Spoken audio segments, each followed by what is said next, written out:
To officially open today's webinar, we are honored to invite the Director of PIB College to deliver her welcoming remarks. Please warmly welcome Professor Dr. Insinyur Anastasia Sulistiawati, BAE, MS, MM, MIS, DTH, PhD, DAG. The time is yours, Professor. Okay, thank you. Thank you, Ratik. Om Swastiastu.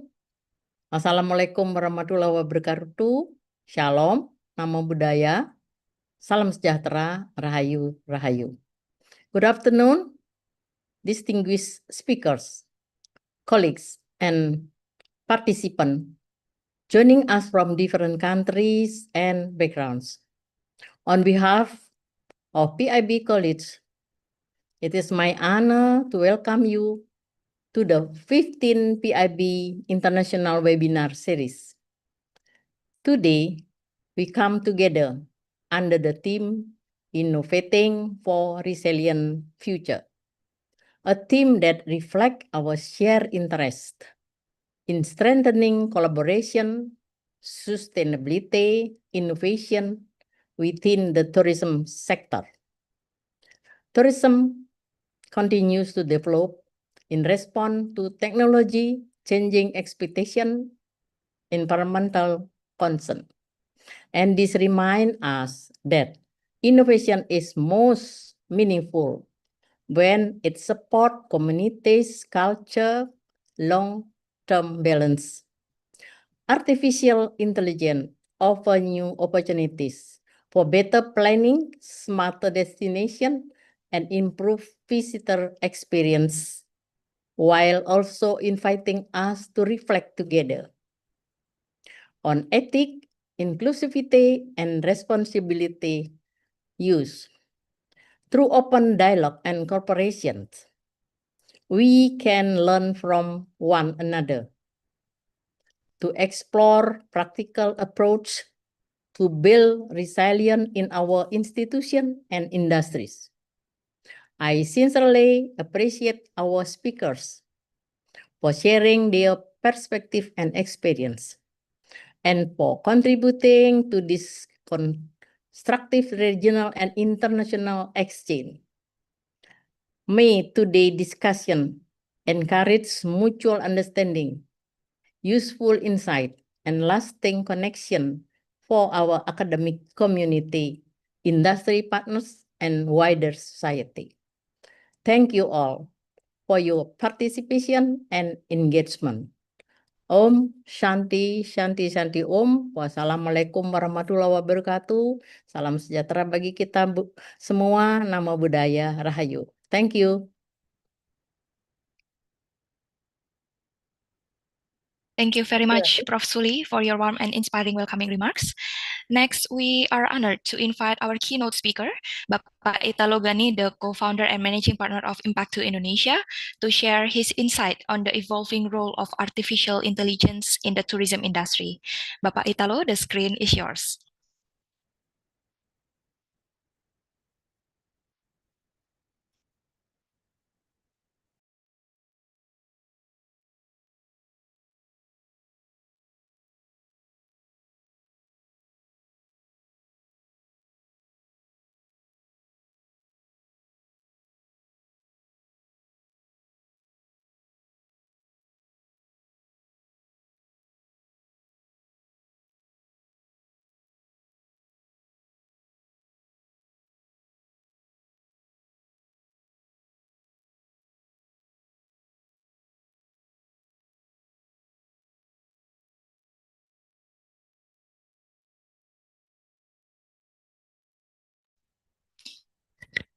Bapak Italo, sorry, I think you still not muted yet.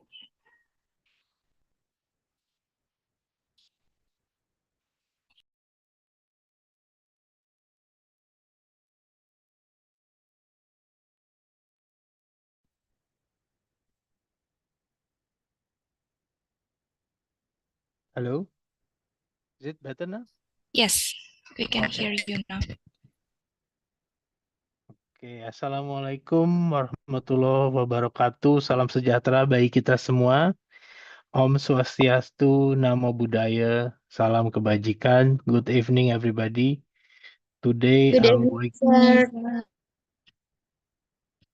Okay. Yeah. So let me introduce myself. I'm Italo Gani. I'm also the board advisor of Polytechnic International Bali and also co-founders and managing partner of Impact2. Today, I'm going to share more about how to create effective global collaboration towards sustainability, tourism, and AI transformation. I think this is very relate to myself because currently I'm running this one of the biggest tech accelerator in Indonesia with 200 plus startups, and majority all the startup, whether they are already an AI startup or AI centric startup. So AI centric startup, they are not AI company, but they are building a lot of features based on AI. And also there is a lot of startup that focusing also on the sustainability. I think this, and I feel for the past 2 years, is a sustainability issue become issue that very important and also align with a lot of business in Indonesia. Especially for tourism, for sure, is going to be very important. I think for the past yesterday, past 1 month, we see there's a lot of sustainability, climate issue happening in Indonesia. I think we need to be more conscious how we can uh, solve this problem. Yeah. So when we discuss um, about what is actually this world happen, yeah. So tourism is recovering but not resilient yet. There's a lot of challenges that we are facing now, especially simultaneous pressure coming from climate pressure, talent gap, digital divided, and AI disruption are converging. Yeah. So my question is, beyond tourism, can tourism survive responsibly? I think um, this fundamental question shift the expensive of to sustainable existence. Um, the old era of um, sustainability is always about CSR, customer or corporate social responsibility. And um, currently in Impact2 also we work a lot with corporation that already changed the old mindset of CSR, yeah, and how to deploy AI, create efficiency, automation, and the old thinking also is about scale, about quantity, about number of tourists. But I think in reality, um, we need to shape how we do things. Yeah, I think AI shapes how destinations are managed and data decide who benefit and who is excluded. And sustainability is a system design problem and something that we need to really think of about how we create the new tourism. And there's and why it's a global coalition because climate impact is cross border. Tourism talent is also globally mobile. We see from PIB that we export so many talent to US, to Europe, yeah, not only in Bali. And also AI has been doing a lot of disruption. I think we need to really careful about the standard, the ethics about to share here, because I think AI also can be. We need to manage the ethical AI. One thing that currently the Indonesian government also try to look further is how to use AI ethically, especially with all this data, financial data, and so on. Yeah, and then yeah, the collaboration. I think academia, industry, government, technology player need to be um, work closely. Especially academia is the key where all the science, the deep knowledge about the certain knowledge or certain vertical being learned and being researched. Yeah. And I also work with many university in Indonesia. I think there is still a lot of gap between the academy and the industry. I think it's good that Bu Erika has been very consistent creating this webinar to bridge the knowledge between academia and the industry. Yeah.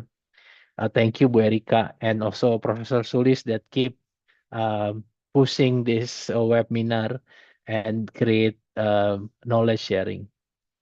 So and also international education partnership and framework and cross-country talent development is very important. So if I can get further deep into some use cases, this is what Impact to doing this year.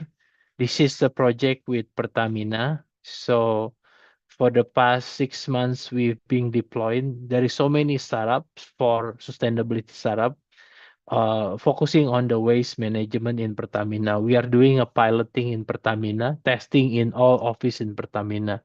So from the prevent, collection, processing, recovery, and the disposal, there's so many startup. There's not only one startup cannot solve this. Need require to work multiple startup because each startup has their strength and they have technology. So we almost work with 12 startup to create a supply chain waste management for Pertamina. And I think we can deploy the same model to tourism industry. I don't have an exact use case for tourism industry, but I think the challenge of any big corporation, whether it's Pertamina or big hotel, also is quite similar. So one other I share two startups. One is True Climate is one of impact to startup who do carbon accounting, yeah, carbon measurement and climate accountability. They've been working with many corporation in Indonesia, many public company. So to calculate to measure the carbon footprint and also they have a platform that already comply with many standard international standard for scope 1, scope 2, scope 3 emission. Yeah. So it's a startup that not big yet, but has been growing quite significantly for the past 1 year. Actually, this startup is being incubated by our program with IBM. Now, the startup already become a IBM Silver partner, so it's already in the IBM ecosystem. So meaning any company globally can use their accounting carbon accounting function in these startups. Yeah. And other startups, actually, MyEco, actually they do energy efficiency and smart operation. They have software, they have hardware, IoT.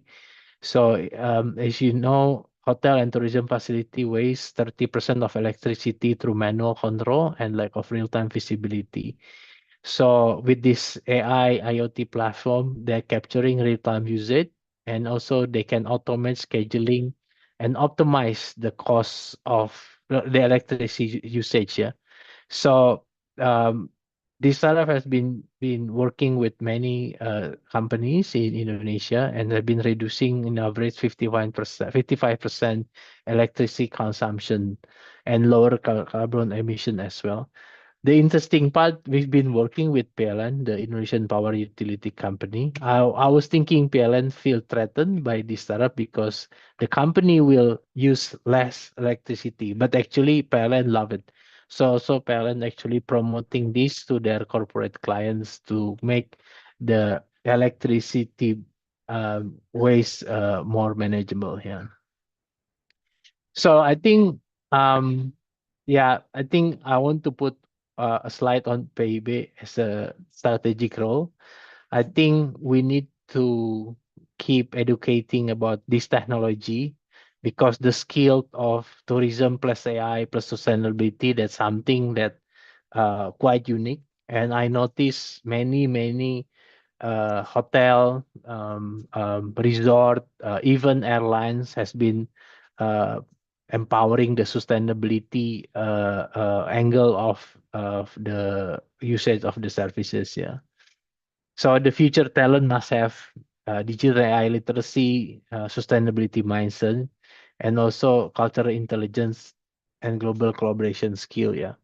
So I think PIB strategic position is vocational applied learning with industry connected education and internal exposure, and preparing for the future equipped student for job do not yet exist, fostering adaptability and innovation. I've been working closely with the PIB team on um, um, nurturing the talent, and I feel that very interesting program that's been deployed in PIB. So I think my slide from me, I think we need to redesign the tourism system. Yeah, focus on more holistic, interconnected solution for lasting impact, and also adopt AI responsibility, ethically, and inclusion, and ensure technology serve humanity, promote equitable outcomes, and build partnership beyond borders. And I think this is very important because many technology company from overseas, like from Impacto, we work a lot with technology company from Japan, from Europe, that has been testing a lot of sustainability solution there. I think from myself, this is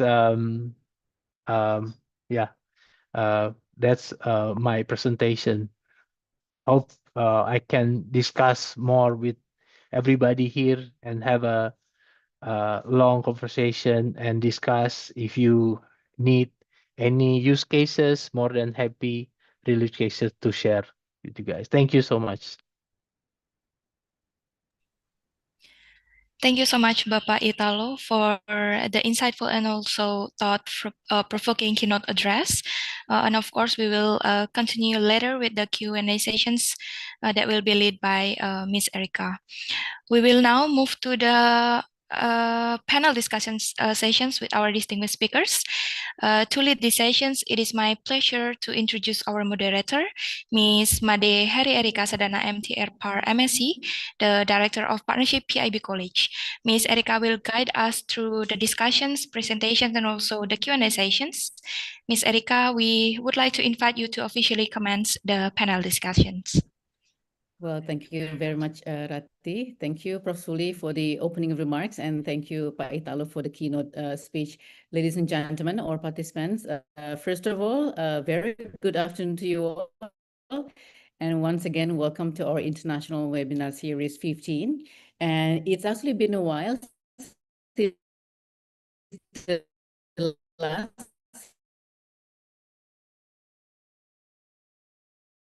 but it is PIB College is collaborating with Impact to Indonesia. We had earlier Pak Italo. Then we do also have collaboration with Universitas Pelita Harapan Indonesia, then Swiss Education Group, Switzerland. We do have also Baxi Academy based in Indonesia, then Sunway University from Malaysia, then also Universitas Ciputra, Indonesia. And so, of course, that with a very specific topic that had been advised earlier by Ms. Rati, Innovating for Resilience Future, effective global collaboration towards sustainable tourism and AI transformation. Well, ladies and gentlemen, I would like to also say hello and address my sincere appreciation to our Director of PIB College, Ibu Professor Dr. Insinyur Anastasia Sulistiawati, BA, MS, MM, MS, DTH, PhD, DAG, and we do have here online Dr. Paulus Heri Arianto, MA, CBC, Deputy Director of PIB College, and joining also today. Then, of course, to all speakers. Earlier, we had Pak Italo, and I would like to also say hello to Professor Dr. Diana M. Lemmy, APAR, MM, CHE, Faculty of Hospitality and Tourism, Dean, Universitas Pelita Harapan. Hello, Professor Diana. And we do also have Ms. Tanya Florenthal, Executive Director of Quality Assurance from Swiss Education Group based in Switzerland. Thank you for joining us, Tanya. Bapak Andi Febrico Bintoro, co-founder and CTO of Maxi Academy, joining us. Hello, Pak Bintoro. Then Professor Dr. Joaquim Diaz Soaro, Associate Professor, Deputy Dean, Internationalization, Sunway University. Then, of course, we do have Bapak Dr. Agustinus Lis Indrianto, SS, M Tourism PhD, as Dean of the Faculty of Culinary, Food Technology and Tourism, Universitas Ciputra, based in Indonesia, in Surabaya. Well, ladies and gentlemen, we initiated this and started, as mentioned by Pak Italo earlier, this international webinar series since December 2022, actually. And with a very simple goal, we want to be actively engaging with practitioners and academics to gain insights. And of course, in tourism, we do want to have best practices, current issues, and future challenges and opportunity. We want to also bridge the access of gaining valuable insights, foster awareness, and catalyze discussions among tourism stakeholders. And of course, we would like to also address our gratitude to the community we have in International Webinar Series who joined us from the very beginning on the first series. Ladies and gentlemen, well, following the success of the previous edition we had, and now we do commence with this International Webinar Series with Bapak Italo as the co-founder and managing partner Impact to Indonesia, who is also member of our board of advisory. Then for the next speaker, we would very much delighted to invite Ibu Professor Dr. Diana M. Lemy, APAR, MMCHE, the Faculty of Hospitality and Tourism Dean, Universitas Pelita Harapan, based in Jakarta, with hospitality education for sustainable tourism. Right, Professor Dina, I would like to invite you to share your insights to the audience. Then after that, we will have Q&A sessions at the very end of this webinar series. Please, Professor. Thank you, Ibu Erika Sedana, for a very comprehensive introduction. And also I would like to greet Professor Dr. Insinyur Anastasia Sulistiawati as the Director of PIB. Hi, Prof. Suli, how are you? And of course, the one and only Dr. Paulus. How are you, Dr. Paulus? Hi. And our keynote Prof. speaker, Bapak Italo Gani, all the distinguished speaker, MC, and all of the audience of this distinguished webinar. First of all, of course, I am very honored to be invited in this webinar. Thank you for inviting me. And I see that this is a very good opportunity for us to collaborate, to really have great tourism in Indonesia. So I realized that I only have 10 minutes. Then I will start my presentation. My topic is about building resilient future, strengthening sustainable tourism implementation through higher education collaboration. I couldn't agree more with Bapak Italo Gani, the keynote speaker, about how we have to collaborate. So we are not purely competing amongst the tourism institution in Indonesia, but on the other hand, we have to collaborate together so that what we are visioning as a great tourism for Indonesia and for our world, will happen one day. First of all, I would like to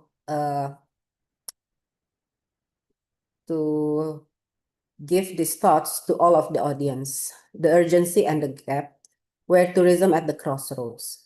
So we have a paradox here that tourism is a powerful force actually for economic growth, cultural exchange. However, at the same time, if we don't do it in a fine way, we don't have a good planning on it, then it will become a very great threat for environmental degradation. Because we know that tourism happens a lot in environment, it will have a potential of overcrowding and also cultural erosion. So the critical gap here is, first, there is a disconnect between the principles of sustainable tourism and their widespread.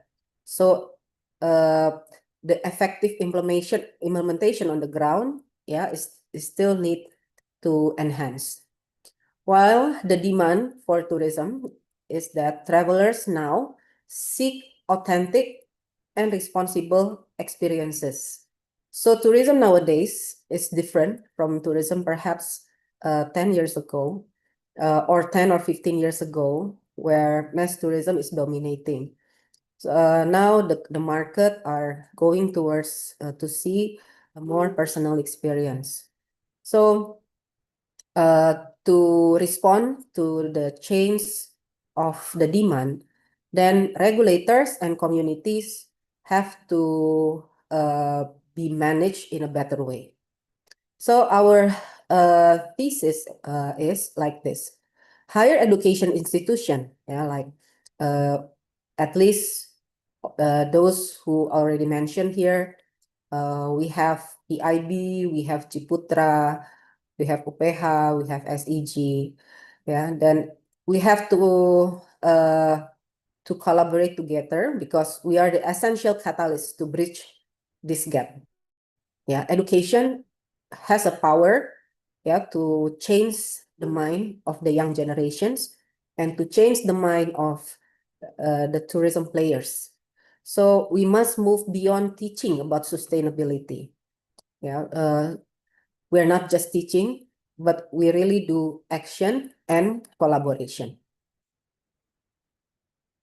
What are actually the role of higher education when we become the collaborators? First, of course, we have to go beyond classrooms. We have to become an innovation hubs, because we can be drivers, for the change. First, the change of knowledge generators. Nowadays, we see that with the technology advancement and so many other advancement in other area, we oftenly heard that, oh, now we don't have to go to the higher education. We don't have to go to universities. We don't have to go to polytechnic anymore because we can get our knowledge from everywhere. That is true. But a higher education will give structure. We build foundation. So we have a very pivotal role here, that we are a true knowledge generators. And then the second one, our role is as talent developers. We are shaping the mindsets and competencies of future industry leaders, entrepreneurs, and policymakers. We have to see it in a macro way, and we have to see it as a vision, because in 20, 30 years from now, the position of the leaders in tourism will change. So the young generations today will become the leaders of tomorrow. So this is our role, to prepare them with a good foundation of knowledge, specifically about sustainable tourism. And then the conveners and neutral platforms, bringing together government, industry, NGOs, and communities for dialogue. Because the position of academician usually is a neutral position. We are not going to more to the right or more to the left, but we have to be a balancer, so that there is a neutral position that can connect all other stakeholders. And the higher education will also have a role of living laboratories. In our campus, hotels, restaurant, our tour operator, we can model a sustainable operation. So one of the platform nowadays is THE Impact Ranking. So they are talking about what are the roles of higher education in implementation in contributing to SDGs. So that is one of the example, the real example of how, as a higher education, we can implement sustainabilities. But our failure to collaborate is a key bottleneck in systemic change. So we cannot fail. We have to do this together. What is the framework for collaborative action? We can have a multi-level collaborative ecosystem. In international level, we can do international collaboration, sharing global best practice, and then addressing transboundary issues. Yes, of course, we can always learn from other countries who have successfully implemented the sustainable tourism itself. And in the level of national collaboration, we can align with national policies and creating standardized frameworks. For the industry and academia collaboration, in tourism and hospitality, this is a very important collaboration. We have to ensure that our curriculum is relevant to what is happening in the industry. And then we also have to collaborate with the community, because we know that tourism development will happen and will have impact on the community. So we have to ensuring that tourism development is place-based and inclusive. Some examples of international collaboration for higher education is joint degree or diploma programs. For example, Master in Sustainable Destination Management, co-delivered by universities in country A, country B, and country C, with semester in different biocultural regimes. And then the other examples are global student challenges. For example, we send students on annual UN Tourism University Sustainability Case Competition. Then the multinational student teams can solve real-world problem for host destination. And then we can do international research together. Then faculty and student exchange programs, so that we can enrich each other. We can share our experience in implementing sustainable tourism. On the national collaborations, there are examples. For example, actually we have started it with Hildik Tipari as the promoter. We have a national curriculum task force. We are making a task force to make a certain learning outcomes, and we can do a specific one, especially for sustainable tourism competency standards. Recently, I was invited to speak in the Ministry of Tourism, and I proposed that sustainable tourism have to become the DNA of the curriculum. So it's not only one subject, but actually it has to be the foundation for all of the curriculum in hospitality and tourism. And then we can make, in the national collaboration, a destination lab initiative. So this lab is a living lab where every higher education who collaborate can give contribution to the destination. And then we can also become a public policy incubator. For example, the higher education institution, we together can make an evidence-based research and then white papers. And then we can give it to the government, for them to become one of the resource for their reference. And for the industry academia collaboration, for example, we can do apprenticeship 2.0. So the apprenticeship, we are not only doing what we have been done so far, like only job training, 6 months in a hotel, for example, working in a kitchen. But when they do have an internship in the kitchen, for example, they have to practice the sustainable management in kitchen. That is one of the important thing to prepare our student to face the future, where they have to face the challenge in the future about about sustainability. And then we can also have a program like executive education co-creation.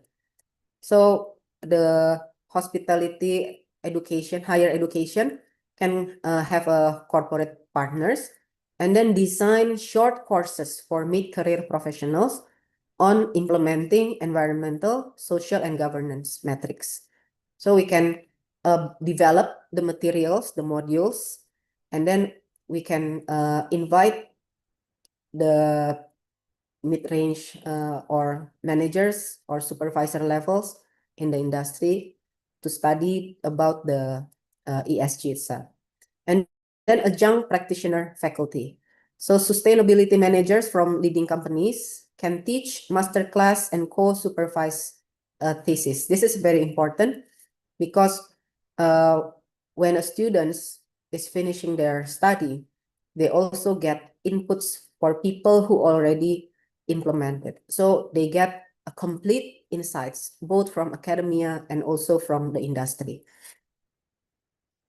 And then the community academia collaboration, for example, are when we develop the community-based tourism, students and faculty, work with, not work for, a community over multiple years to co-design tourism experiences, business plans, and monitoring system. Having said this, I must say that many of the higher education, when we have our community program, we only do a short and one-time program. But what really proposed here is that at least we have like a roadmap when we are working with a community, so that we can see the impact of our input, of our collaboration with with the community that we work together. So in the future, we hope that the higher education can have a clear roadmap, and then have a multiple years of work with some community. And then tourism patrimony documentation projects, where anthropology or tourism students collaborate with elders and artisans to digitally document intangible cultural heritage threatened by poorly managed tourism. Bapak and Ibu, I see in many of our tourism destination, documentation is a real problem. Sometimes I found that an already famous destination or tourist attraction, they don't have a written document, a written narration about themselves. So what happened is the narration about that place scattered in various platforms. For example, in one website, it is set version A. In B Instagram, it will set B version, and then so on. Higher education can help the destination to have a structured and a more reliable information about the destination. And then local entrepreneur incubation. This is also important. How the university can coach the tourism destination to have a good knowledge about product development and also pricing structure, so they can have a more sustainable entrepreneurship. Why I'm saying that? Because in Indonesia especially, there are a lot of local people who become the players in the tourism industry. Sometimes they don't realize that the cost that they are expanding for having a one tour actually give them no profit at all. So again, this is very important. The example number 3, we have to coach them to have a good pricing structure and financial knowledge.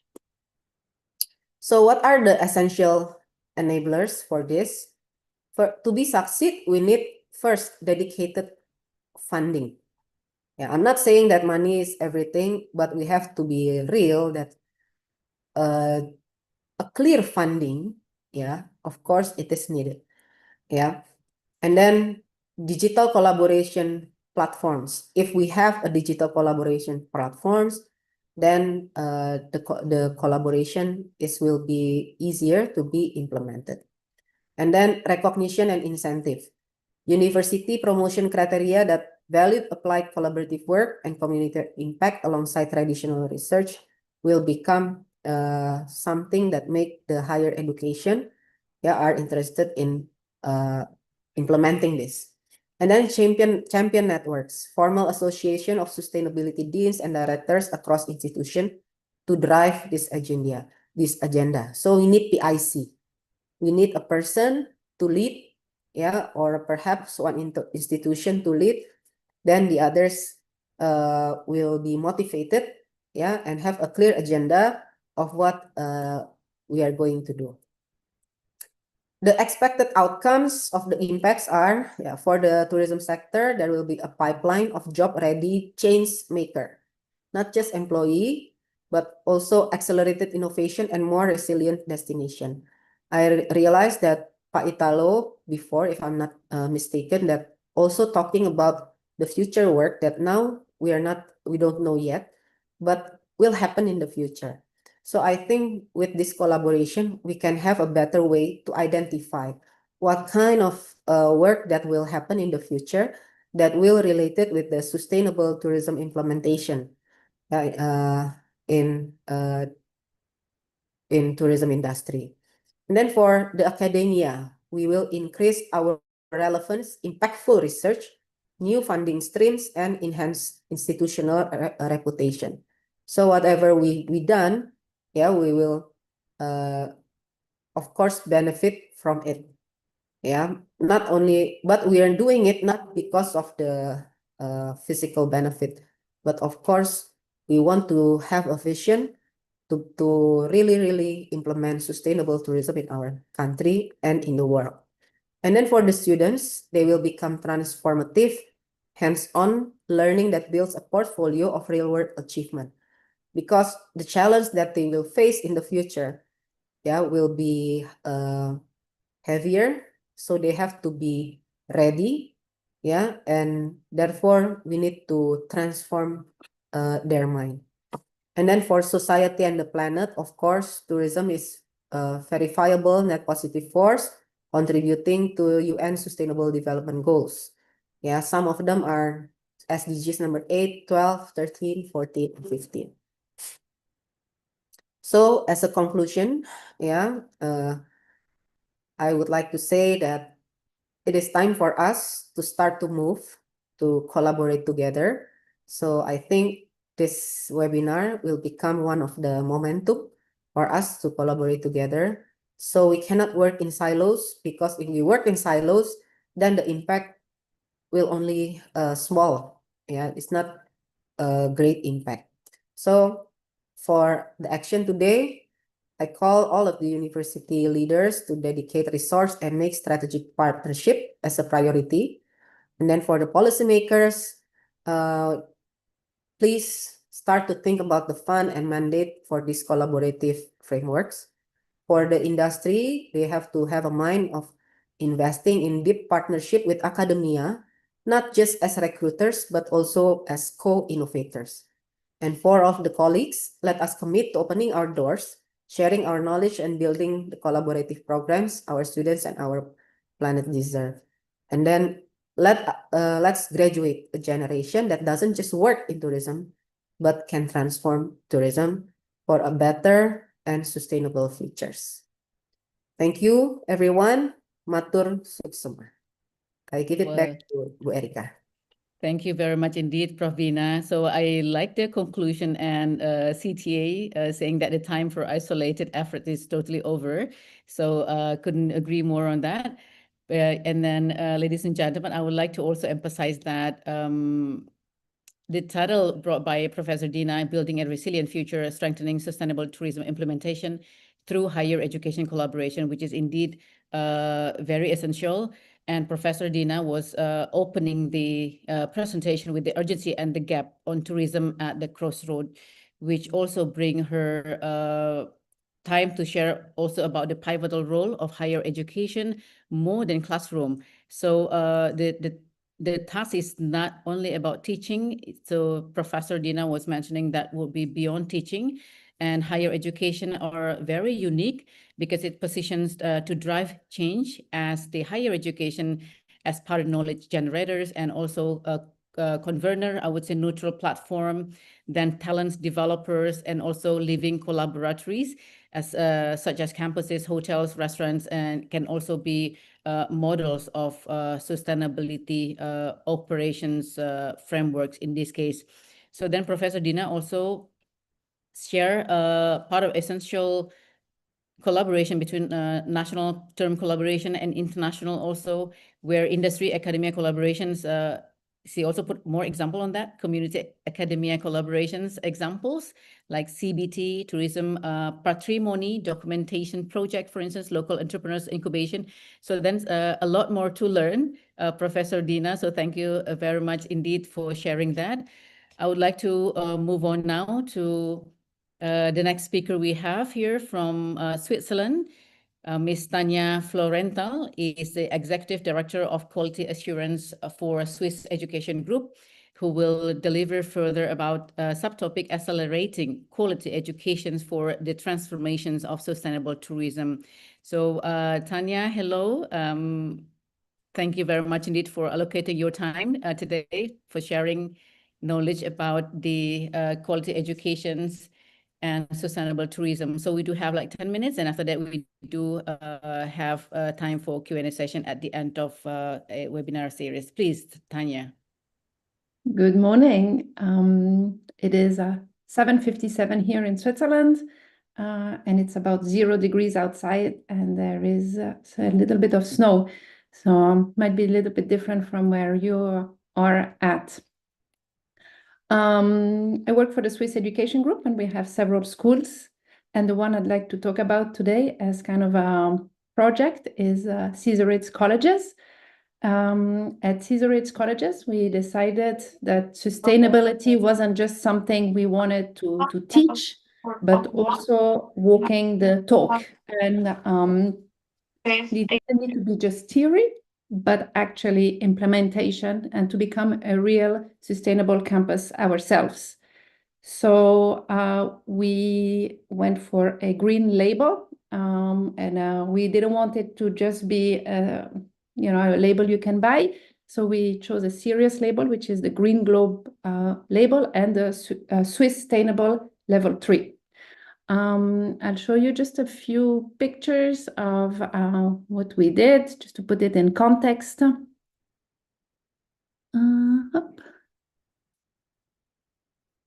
Okay. So couple of pictures with our students here. We wanted to do a couple of things. So the first thing that we wanted to do is something that was very visible, and also more background initiatives for sustainability.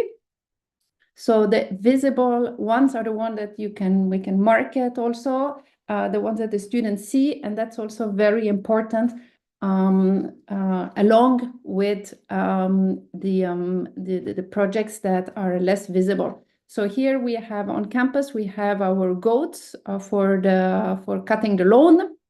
We're in the front of a mountain. And it's very steep to go there. So we have those goats here on campus, and it's the students who take care of them. You don't see here very well, but we have on campus over 250,000 bees.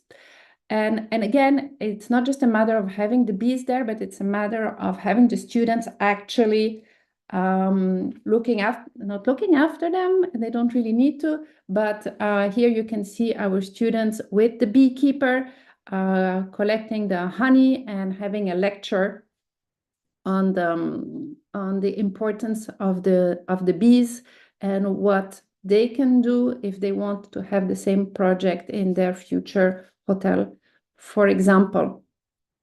I don't have a picture, but we also have a turtle on campus, and we have that because turtle protection is something really important.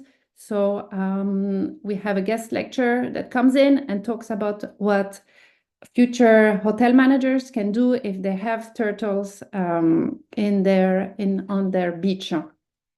Okay. It's not very sustainable, but just to also show you that we have our cat, Caesar the cat, on our campus. The problem is that Caesar is becoming too fat because everybody's feeding him. So just to give you a little bit more details on what else we did. The Sustainable Development Goals, they are implemented in every single course. They're not just one course. So every teacher has to find at least 2 Sustainable Development Goals that they are actually teaching in their course. So even if you teach math, you need to find something that you discuss. We also have a wall that you can see in the background where we display the SDGs. We have a Green Globe Club, so that's run by the students and they have to work on various projects. They can be, for example, on smoking. They can be, for example, on picking up trash, things like this, but they have to find a project every semester.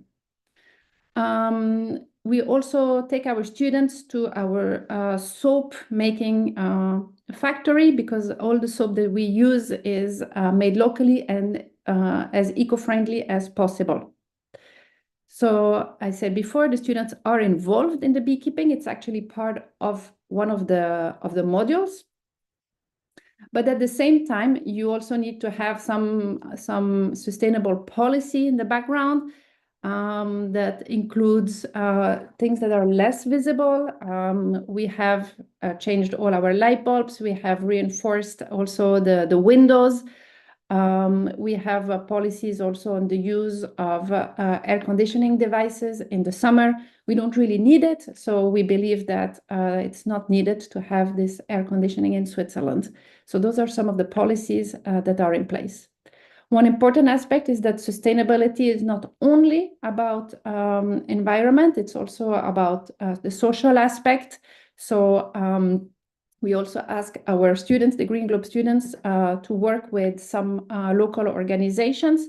So we work with Terre des Hommes, which is an association that flies in students, children that cannot afford a surgery in their home country to Switzerland. So it is our students who go there to do some volunteer work. We did an analysis of our carbon footprint for the school, and we found out that our biggest emission was actually food waste. Very sad to say that we waste over 20 kilos of food every single day. And that's an issue that we have not been able to solve so far. We've tried to put posters. We've even tried to put a scale on top of our trash, below our trash, so that the students can see how much we're actually wasting. Hasn't changed anything. So if you have a solution to help us tackle food waste, I'm very happy to hear it because that's still our biggest issue. Okay. On thinking ahead, our students have told us that they're tired of us talking about sustainability too much. So we are experiencing a little bit of sustainability fatigue. We have not slowed down on that, but we are aware that this is something that is around. Something also that is important is what we call personal sustainability. So it's for us to keep a healthy diet and a healthy lifestyle, to be conscious of what we eat, and to maintain that diet. So that's also something that we're talking about. Also, now with the connection with AI, it's also important to try something new. We cannot keep asking people and students to be good, and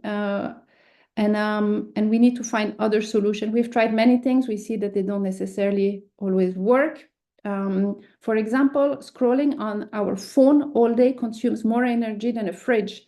So is AI the answer? I don't know, but I do believe that we need to be open to other opportunities and therefore collaborations with other schools. I believe that we don't have a planet B, so it's up to us to find something new. So thank you very much for listening, and it's my pleasure to be here with you today. Well, thank you so much, Tanya. Yes, definitely we do. I agree. We don't have Planet B in this case. So, yes, Tanya was sharing further about sustainability practices in Caesar's campus. I met actually Cesar, Tanya, last time in July and also November in Caesar's. So then, yes, thank you for sharing about the good project and the beekeeping project as part of the Caesar's model, which with 250,000 bees, that students can also be collecting the bees and the honey. And then, of course, Tanya also shared about the Green Globe Club, then soap making factory visit for students. Then also it's good to see and it's good to learn that the policy about air condition use in the summer, which is no AC is needed in Switzerland. Then, of course, the sustainability aspect also shared by Tanya, not only about environmental, but also social aspect need to be also considered as part of sustainability. So thank you once again, Tanya, for sharing that practices. So ladies and gentlemen, I would like to now to move on to the next speaker. We have Bapak Andi Febrico Bintoro. He is actually the co-founder and CTO of Maxi Academy, who will bring a subtopic about building digital talent for future of AI-driven tourism industry. So I'd like to dedicate times for Pak Bintoro, 10 minutes, and the next later on we will have a group of Q&A session. Please, Pak Toro. Yeah, thank you, Bu Erika. Good afternoon, Prof. Anastasia, Pak Paulus, and other speakers. Yeah, I could not agree more with the previous speakers. Yeah, of course, I agree with there is no planet B. And I also agree with Prof. Diana that our value to collaborate is a key bottleneck. Yeah, that's why we also building a lot of impact hub in Jakarta, in several universities also. And maybe my topic here is the continuation of the Pak Italo said that the bottleneck is the shortage of people skilled in tourism plus AI plus sustainability. Yeah. So this is N, yeah. Tourism and AI and sustainability. Yeah. That's my topic here right now. So before we begin, my name is Andy, but everybody call me Toro, yeah, from Bintoro. I am co-founder and CTO at Maxi Academy. So we are an edtech company powered by AI for upskilling, certification, and job placement. So I only have 10 minutes, so I will start it. So I begin with this question. Yeah. How many of you can create AI? Not using AI, but create AI. So because yeah, our topic is quite hard, yeah, AI driven. You know the trend about agentic AI and also digital twin. So the question is this, yeah, how far this trend could be a reality? Everybody said that it's already here. The trend is now, not in the future. But my next question is that if the trend already now, can you create your own AI or agentic or maybe digital twin? Yeah. So let me explain my question slowly. So right now, data is abundance. A lot of open data database out of there, which we can use it for free from Kaggle, etc. We already have system, of course, LMS, everything. All of you here seems digital adapt. Information system seems becoming a mandatory subject to teach in every university right now in Indonesia. Yeah. But yet, what's the purpose of big data if we don't know the insight? So this one, the example is that in the tourism, yeah. So it's rainy season right now in Bali, and Bali also have a lot of outdoor destination. Seems a good opportunity to sell umbrellas. You have a lot of data, historical selling, weather data, geolocation data, inventory, etc. And now the remaining question is this: how can you increase umbrella sales from all of this data? Yeah. Okay. So in informatics, usually we use this framework here. Okay. The first phase, decision making. Yeah. But I cannot continue this here because my time is only 10 minutes. Yeah. So this is a lot of process in the AI making, machine learning making, etc. So the question is that I'm not a developer, so why you talk about all of this? And it's okay because you're not alone. Only 1% of the world can code. Yeah. But if I want to summarize all of this, yeah, why you don't want to create your own AI? So usually this is the three reasons. Yeah. The first is that we don't have skill needed. I have digital literacy, but not digital fluency. I know what AI promised to do, but I can't even code. Second is usually cost. To subscribe even ChatGPT or Gemini already costs a lot monthly. Moreover, if I want to make my own AI, I think the number is very, very enormous. And the third is that hallucination. I thought that a lot of hallucination over there. So I want to tell you a lot of stories, but maybe the example is like this. Yeah, this is only in last month. This tree here is the dentist, not even a coder. Yeah. So they went to Kemenkes AI Challenge. All of them are dentists. One of them from Bali here. Yeah, they create an AI for stunting detection. Yeah, by detecting your caries, karang gigi. Yeah, they train their AI with more than 30,000 photos and create a simple app, as you can see in the picture. So in this picture, it's not mock-up, it's the real application. Yeah. So my question is, how long they develop all of this from the training and then making the app? Can you guess? Yeah. Oh, I think a lot of people here taking a nap. Yeah, it's okay. Yeah. Okay. Yeah. The answer is only 4 hours. Yeah, 4 hours, and they went to the final of the Kemenkes AI competition. Yeah, compete with international teams. So why? Because right now we have this BYO AI. So I will make it fast. So back to our first problem. Yeah, I have deep business knowledge, but I don't code. Yeah. How can I build an AI or machine learning model? Right now we have these three. We have no code, low code, and custom code. Yeah. Later we will talk about vibe code. Yeah. For example, yeah, we have this auto ML. I don't know, I don't want to make this difficult to you. Yeah, maybe because a lot of you are from tourism, not from informatics, but I'll go directly to the example like this. Yeah. So for example, you want to analyze a lot of data. So maybe you have Microsoft Excel, yeah, or G Suite. It's okay. Yeah, you just need to go to this application. Yeah, a lot of application, not just this one. Just the type of the data, just what you want to create here, and then import in Excel. Yeah, I hope you can see my cursor.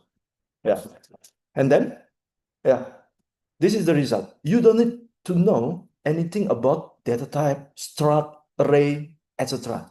This application will automatically detect it for you. And again, just click, click, click, click, click. Yeah. And if you even heard about training, yeah, you don't need to know about modeling, yeah, training, continuous pre-training, SFT, fine-tuning, etc. Yeah, this alien vocab. Yeah. This app can do all of this for you automatically. Yeah, just click, click, click, and click. Yeah. So this is the difference with AutoML and without AutoML. Yeah. With AutoML, you just need to click, click, click. Yeah. Yeah. This is only the first example. Yeah. But of course, how about if you are from the informatic? Yeah, like me. Yeah. Do not afraid because these tools quite amazing, but you still need it because no code seems easy to use, but the flexibility is very low like this. Yeah. The flexibility is very low. It's often vendor lock. So I jump to another story. Yeah, this is 3 years ago. I went to Padang Panjang, 3 hours from Padang. Yeah, after MOU, I have an opportunity to motivate the students there in a big dome. Yeah, but when the Q&A session arrived, yeah, nobody asked a question. Only curcol, yeah, you know curcol, yeah. One of the student in front of the dean, in front of the rectorate, they told me, yeah, they are from, he is from the cultural anthropology program. Yeah, he said to me, sir, am I in the wrong program? Nobody wants me, even as an intern. Only museum accepted my application for intern. But should I and 70 of my friends applied here? After I become intern in the museum, ya saya yang di museum kan Pak, ya, you translate it into English ya. Another student came to me, yeah. I want to add some information, sir. I'm from the Bachelor of Dance program. It's true, sir. Yeah. Oh, Bachelor of Dance. Yeah. Oh, yeah. And the third question, yeah, she has came to me and she told me that she is from the Bachelor of Jingle. You know Jingle, yeah? Like in the Jingle Bell, yeah. 15 until 30-second short song. Yeah, yeah. I just knew that this will be the first time and the last time I've invited here, yeah. I'm quite dizzy. But then I can only say this, yeah. Okay, how many of you can go here? Okay, no one, yeah, because this is from the Polytechnic of Art. Okay, but do you trust me? In 2 days, I can make every one of you here become a game programmer. Not programmer, not pro gamer, game programmer. Yeah, in short, next month I came back to this place. Yeah, they chose 30 students in this boot camp, many of them from DKV, Design Komunikasi Visual. Yeah, and in short, 15 out of 30, they can create their own game in just 2 days. And yeah, my friend here, yeah, help me. Yeah, they are very happy. Yeah, not only the student but the teacher, and yeah, we keep maintain our relationship. They keep sending our student to us. Yeah, until now. Yeah, but this is 3 years ago. 2 days to make a game. 3 years ago. How about now? Right now, we have this vibe save.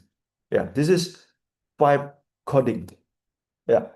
So what is vibe coding? Imagine you are using ChatGPT or Gemini and you can create an AI app using that. Okay. Right now, you can make a static website with Gemini. Yeah, this is the example. Yeah, kan? Even with the free Gemini. But this is only mock-up. This is not AI app. Yeah, my question is that can you create AI app? Yeah. Can we create AI app like the previous example using AutoML just by typing? Yeah. This is the example. This is just 2 weeks ago. Yeah. This is in Kemenko PMK. Yeah, I teach more than 100 teachers how to make a code within 2 hours, even within 5 minutes. Yeah. Okay, my time's already up. So this is the screenshot. Just type in box here. Yeah, everything. Yeah. For example, yesterday I made this AI app to make a game concept based a location in Bali. Yeah. Sorry, there is no QR code here, so my people forgot to include it here, but it's okay. Yeah, I can share with you. Yeah, this is the example of the game. Yeah, also also there is a video actually.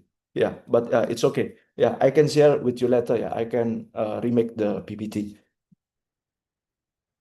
Oh, sorry. This is the video. Yeah, all of this generated by AI. Yeah, okay. My time is up. Yeah. So what you see here, this is only the basic of the basic, actually. Yeah. There are a lot of things and also tools out of there waiting for you if you want to become this citizen developer, because the developer right now is only 1% of the citizen. So my question is, how many of you ready to become citizen developer? Yeah. The promise is that this one, describe, don't code. So if you can say it, you can build it with nowadays technology. Thank you. Well, thank you very much indeed, Pak Toro. So every time we have the sessions, we think like we need more time. Actually, last time we have an on-site session here, so I think we need to set more another session. So I also have a feedback from the audience that who needs to really develop a series of AI sessions or classes.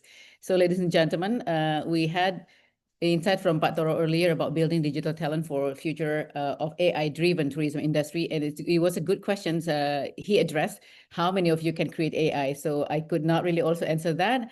And also Pak Toro sharing about tagline that every decision begins with the questions, where we're using like the tree of possible revenue generation to increase using a certain formula in selling. So then the solution about systematic path from question to prediction or forecast, then still a lot more. The question about why don't we create our own AI? So there was also some of the examples shared earlier by Pak Toro about the dentist who exactly can create their own apps finally. So then thank you so much, Pak Toro, for the insights. Please hold for the Q&A sessions later on. So I would like now to move on to the next speaker we have here, Professor Dr. Joaquim Diaz Suaro, Associate Professor, Deputy Dean, Internationalization from Sunway University in Malaysia, with subtopic Internationalization Strategies for Sustainable Tourism Growth. Dr. Joaquim, how are you? Professor, I would address you. Thank you so much for keeping your support to PIB College. And please, you have 10 minutes for sharing the presentation. Okay, thank you very much, Erica, for inviting. Good afternoon and good morning to Tanya. Good afternoon to everybody in Bali. And Prof. Suli, thank you for a kind invitation. All right, let me start. You can see my screen, I believe so. Yes, I can see the head loading. All right, so let me start with a short story. Up. Okay. Let's move this. All right. So I will just share a bit on Sunway University, but actually it's part of what we call the Sunway City. And we are all driven here by a very sustainable mindset that started a long time ago. And this is what Sunway looked like just some years ago, like around 40 years ago. And so we are based on the old tin mine, all right, that was unexplored, and our founder purchased it and developed entirely the landscape to become what they call the Sunway City now. So what you see here on the screen is actually a small part of Sunway, where the lake that we could see earlier is the same lake that we see here. Just the surrounding, they are all, so you have international, let me change that pointer. Okay, so you see an international school here. There is all the buildings. This is Monash University. This is Sunway University here, or part of it. And all the rest are all developed, right? So everything has been created, and always the mindset of sustainability. I will show you something, and this is another side of the city where you can see a theme park, and this is the university that we have seen earlier from the opposite view. And this theme park, and you can see this photo was taken actually from the resort, a 5-star hotel, which is part of the entire ecosystem. So all this works under the Sunway Group, which is driven by SDGs and is also integrated into our curriculum. And what is interesting is this Sunway theme park is actually one of the top destinations in Selangor, in the state where we live here. So this is where sustainability is extremely important. So today I had this topic on internationalization strategies for sustainable tourism growth, and I was raising some questions on what is what. And this is what we can see Sunway today and Sunway by night from another view, IRL. And yeah, so missing one small extension that has been opened just yesterday. So all right. So in today's session, so we mostly on talk on sustainable tourism, right? So raising some questions on the growth and the strategies. So if we look at it, what is sustainable tourism? And we want to find a very clear and yeah, very clear definition, and want to raise this point that it is an aspiration, okay? An aspiration to be aware of the impact what tourism can do on the planet and people and so on. All right. But it has to be both positive and negative impacts. So the objective is to minimize the negative impact and maximize the positive one. So example of negative impact, things that we all know, so in terms of economic linkages, damages, right, to the natural environment, pollutions, overcrowding, over-tourism, and so on. Other that the positive impact is more on job creation, cultural heritage preservation or interpretation, wildlife presentation, landscape restoration, and so on and so on. So there are these two, and Tanya was mentioning earlier, food waste. Yes, let's do it. But you know, it is still happening. There is poster, there is weight, and there's everything, but it's still happening. All right. So the objective is we cannot remove it. So how to reduce it, and maybe reaching a net zero. So on the understanding of how sustainable tourism differ from other part of tourism.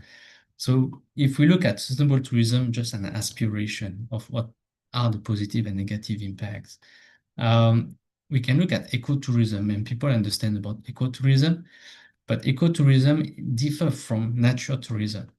I just put some examples here. Natural tourism, people go to the nature and then they enjoy the landscape, hiking. Well, I put here what bird watching, sightseeing. Okay, fine.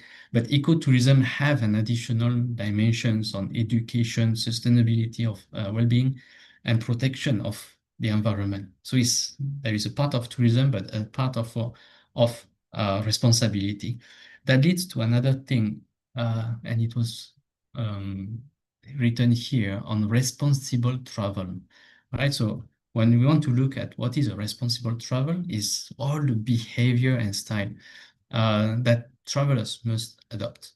But how to know whether it's a good behavior or a bad behavior? We don't know about that, right? So Prof. Diana was mentioning earlier, there is a lack of written information about what people can do or should do.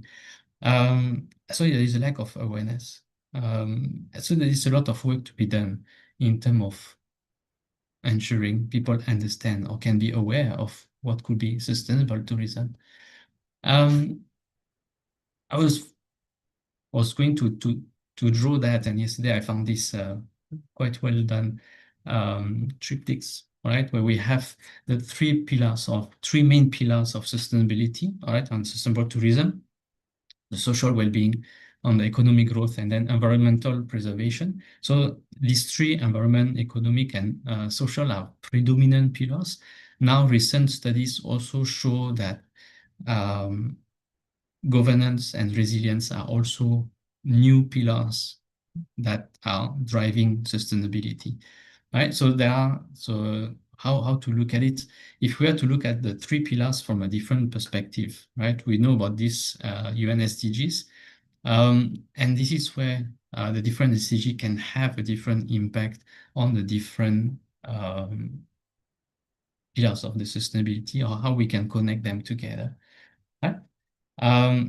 So this is a broad understanding of what is sustainable tourism. Now, can tourism grow and be sustainable? Right? So yes, okay, it can grow, and yes, it can be sustainable. That's all right, but let's not forget the balancing, right? Environmental, economic, and social. governance and resilience eventually, and minimizing the negative impact, maximizing the positive ones, right? So that's what we drive sustainability. How? Through responsible management, conscious travelers, and regulations. So everybody has to be involved, right? So the governments, the tourists, and all those that offering tourism products, all right? So accommodations, transports, and so on. So everybody is involved in such environment. So example, funding conservation, impact fees, visitor caps, right? Supporting local economies, preserving heritage, environmental rules, community involvement. We heard earlier Mr. Italo or Prof. Diana mentioning about this also. Now need to look at it, okay, there is a business behind it. So we know there is money driving, right, the practices. Now the idea is how can we still make money, but still have positive impact on sustainability, right? So what kind of internationalization strategies? A part of it will be a repetition of Prof. Diana. So in terms of, you will see that later, on integrated policies and governance, all right? So we need cross-sectors coordinations. And you see here is how much all the stakeholders are actually working together, having strong frameworks, right? How much clarity and transparency we had in policies, adequate funding, right? Prof. Dina mentioned about that too. Not everything is about money, but money is also required to make things happen. And we talk about management, but effective management, right? In order to make things happen. Destination and product diversification. So how can tourism can be diverted, right? How to attract visitors, right, to new areas or new regions, and explore places. So developing all those niche markets. In terms of technology and data, I think Mr. Toro gave a brief overview of what AI could do. It was way too short. I think we really need 2 days with you to understand further. And yes, it's how much data can be done. Earlier, Prof. Diana was mentioning, 20, 30 years, how tourism will be different. Actually, it's most likely much less than that. If we look at how much 5G has pushed the evolution of technology. So when we look in 4 years from now, maybe 3, when the 6G will be started to be implemented, how much that will change tourism and the perspective. And if you look like just 10 years later, in 2040, when the 7G will be appearing, that will be a game changer. Right? So holograms, interconnections, all right. So it will be limitless, right? How the technology will be actually supporting. So the idea is, and I agree with the previous speakers, how much we can plan today to have better applications in the future. So we talk about the smart tourism, data-driven decision. So it's how much we can use data and optimize the use of those data to make choices, as simple as that, and impact positively. Then community and culture focus on the local empowerment, cultural preservation. So we can look at actually how much authenticity can be preserved, how much authenticity can be shared. We can look at how much involvement we can implement. And I raised the point of impact fee earlier. So it's how much tourists can contribute back to the community and community benefit from it. Many places you can see, I'm not so sure in other parts, but I've seen that in Malaysia, how much that you go to some parks or reserves and so on, you pay a fee, but the fee doesn't go back to the community. The fee goes to the government. So what's the point, right? So it's how much, right, based on this amount, what's the percentage that goes here and there and support the entire ecosystem. So green innovations and practices. So we can look at eco-innovation, sustainable infrastructures, all right? So this, how much effort is put, all right, to have an entire ecosystem. So mitigating the climate change and looking actually how we can help, all right, futures. Marketing and branding, so in how awareness campaign, right, the do's and don'ts, how we can do education, how we can educate, all right, the tourist and industry, all right, on responsible behavior. Value-based branding, so align destination branding with national values and sustainability commitments, right? Every areas, or even the same country, and look at Indonesia is a huge country. So how each region or each area can actually have their own identity and then play on this in order to diversify, right, the tourism. The other one was touched actually by Prof. Diana earlier on partnerships and collaborations, all right? So public-private partnerships, international corporations, institutional partnerships. So we can look at public-private can be academia. So I will repeat on the, industry, academia, community, academia, planet and academia. So it's how much we can integrate all that and then having academia maybe as a hub, like what mentioned earlier, or as a centerpiece, right, for community and sustainability engagement. Right, so now, how can this happen or not happen? There is, right, the consumer demand have some impact, right, on what can be done. Policies and regulations need to be supportive. Plan, local leadership, stakeholder buy-in. So everybody need to work together, right, to reach a common goal. Infrastructure and accessibility, right? That will be on the ensuring that things can work together. Destination image, so looking actually how the message, right, can be shared and understood, avoiding, right, issues that have been happening in the world in the past, right? So we have seen, I mean, the issues related to the mass tourism and then over tourism. Then after COVID, we're talking about revenge tourism. Now we talk about personalizations, but then it's also linked to the mass tourism. So yeah, AI and technology can help on that, but there is a lot of things to do in terms of awareness, in terms of behavior, right? Understanding locals and understanding also travelers. Yeah, and then of course, yeah, economic viability to ensure that of course projects have to be viable, because yeah, money need to come from somewhere. And yeah, so this is where the different partnership can play a role. I'm going to repeat, I think it's Prof. Dana mentioned that earlier, I cannot work in silo, all right? And it's how much locally can work with locals and how much locally you can work with internationals. A lot of projects, I mean, we share some projects that's being done here with the university, working in Borneo Island, but the experts are from Japan. They provide support in terms of equipment and technology, and then we support in terms of social aspects. Right, so we work together and see how we can actually rebuild and reboost the mangrove. There are a lot of works that are being done with Italian NGOs and see how we can help or how we can document, sometimes as simple as that, practices which are done in certain areas in Borneo.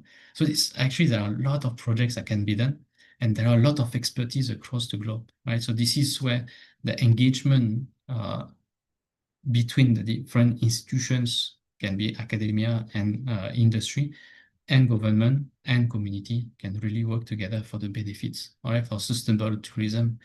And yeah, so yeah, a bit fast. That's a kind of a quick presentation. But yeah, that's what I wanted to share about sustainable tourism today. Thank you very much for listening. And then back to Miss Erika. Well, thank you very much indeed, Professor Joachim. So, ladies and gentlemen, Professor was starting the presentations about internationalization strategy for sustainable tourism growth with the transformations of wasteland to wonderland of Sunway City, which is amazing, from 1986 to in comparison to 2023, which was really amazing for these transformations. Then Professor Joachim also shared about the sustainability into four main pillars today, which is what is exactly sustainability tourism, can tourism grow and be sustainable, and what exactly internationalization strategies and drivers behind the growth. And I would like to also highlight the drivers behind the growth that emphasized by Professor Joachim earlier, that consumer demand, there are 6 pillars: consumer demands, and policy and regulations also play a very important role. Then local leaderships and stakeholders buy in, infrastructure and accessibility, destinations image, as well as economic viability. So once again, thank you very much indeed, Professor Joachim, for sharing that. And I would like to optimize the next 10 minutes with the next speaker. And we have Bapak Agustinus Lis Indrianto, SSM Tourism PhD, Dean of the Faculty of Culinary, Food Technology and Tourism, Universitas Ciputra, Surabaya in Indonesia. We'll bring a subtopic about sustainable culinary and food technology innovation for tourism resilience. Please, Pak Agus. Yeah. Yes, Pak Agus, thank you for joining. Please, Thank you, 10 minutes, Pak. Thank you, Berka. Good afternoon, everyone. Prof. Suli and Dr. Paulus and also Ms. Tanya, Pak Andi, and Mr. Joachim, and Prof. Diana, and Mr. Diki, and Pak Victor, and also Pak Ketut. So once again, a very good afternoon, everyone. So as the last speaker, I'm supposed that I'd like to propose a new, not new, I think a different topic about culinary and food technology. So allow me to share my presentations.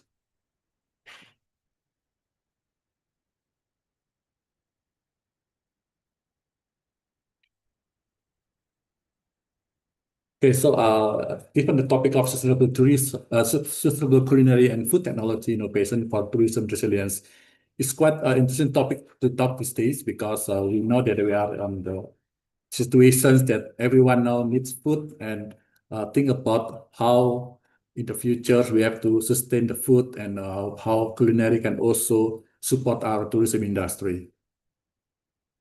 So I begin with the statement that tourism resilience begins from the plates. So it is interesting that all of us, of course, we need food in a way. When we go traveling, of course, one of the things that we find is, we try to find is local food, and we try to experience everything that we can find on the local destinations. So why is it important? Why culinary and food matters for tourism resilience? Well, we know that culinary tourism is one of the strongest external driver in tourism. One of the reasons why we visit places is to find local food, try new flavor, and experience what the locals eat, and so on. So culinary tourism is something that the visitor wants to search when they are traveling in destinations. And then we also not forgetting the food system linked with the cultures and economy, environment, and the community. Food represents community. Food represents the people that we visit. And we have learned together during the pandemic, especially the COVID pandemic recently, around, I think we experienced around 2 or 3 years, we have the crisis of pandemic. It is proven that during the pandemic, when the tourism stopped in a way, we cannot travel. The food industry is still going. Everyone still needs food. Everyone still needs to consume. And the shaping of the demand is also moving from healthy food, definition of healthy food. Before the pandemic, people think that processed food or frozen food is not healthy. But during the pandemic, everyone's consume or even buy processed food and frozen food to keep in their refrigerator and consume it because it is considered healthier. So we shift the consumer behaviors because of the crisis. And it is proven that resilient tourism destinations require resilient culinary ecosystems, because in a healthy culinary ecosystem, we will have a pleasant destination if we know that we can find a lot of food, a lot of culinary journey. We can try so many different beverages that we can encounter in new places. So if the community that we visit are full with food, full with beverage, we are happy that the tourists will also happy. So we know that sustainable culinary innovations have three key concepts. As I suppose that we talk about sustainable gastronomy, we talk about local sourcing and sustainability, and then the cultural authenticity. Now people are trying to find authentic food, authentic beverage, and so on. And we also about the food technology. Food technology involve the process innovations and the preservations and safety and efficiency.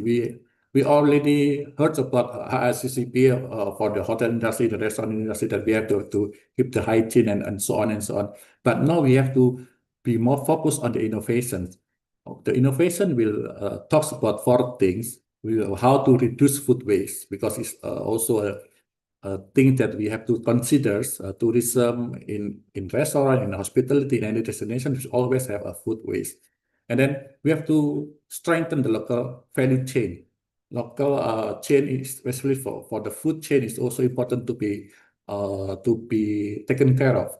And then we have to improve the food safety and quality, especially for the local food. Visitors would like to try the local food, but we have to ensure that the local food that they consume is safety, and especially for the foreign visitors. And we have to support small producer for the innovation focus. So those focus of innovation will have to deal with these 4 points. In Indonesian context, we have challenges and opportunities, of course. For the challenges, we know that we have high food waste especially in the sectors.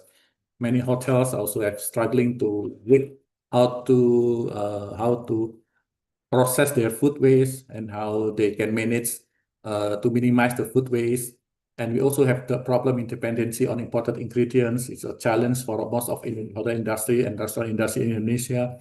There's also uneven technology adoptions among small medium enterprises in Indonesia, that we have to still train them how to use the technology, how to maximize the technology, not only using the digital media to sell, but also to use them in their daily operations.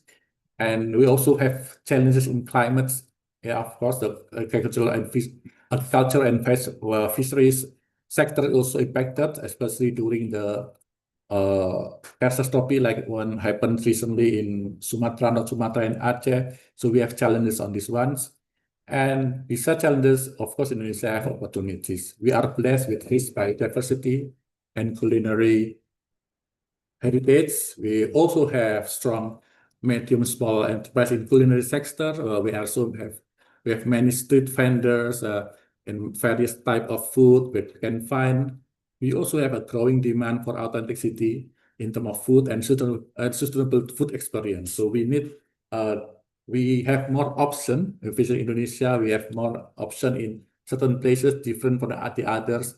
And now currently also the governments of Indonesia give more support in creative economy and creative industry. So they have launched recently the Food Wonderland. They promote food all over Indonesia, and they make it an international campaign for food as one of tools to promote Indonesian tourism. So in certain cases, when we find that there are resort in hotel or in Bali or in Yogyakarta as one of the destination that attract more local, more international visitors in Indonesia, most of the hotel they need to partner with local farmers. They need to deal with the fisherman cooperative, and also we have to involve the textile markets. Benefit of those activities, they will have shorter supply chains and stable income for communities and authentic guest experience. Well, of course, in certain way, it is quite expensive in terms of doing this, holding these activities.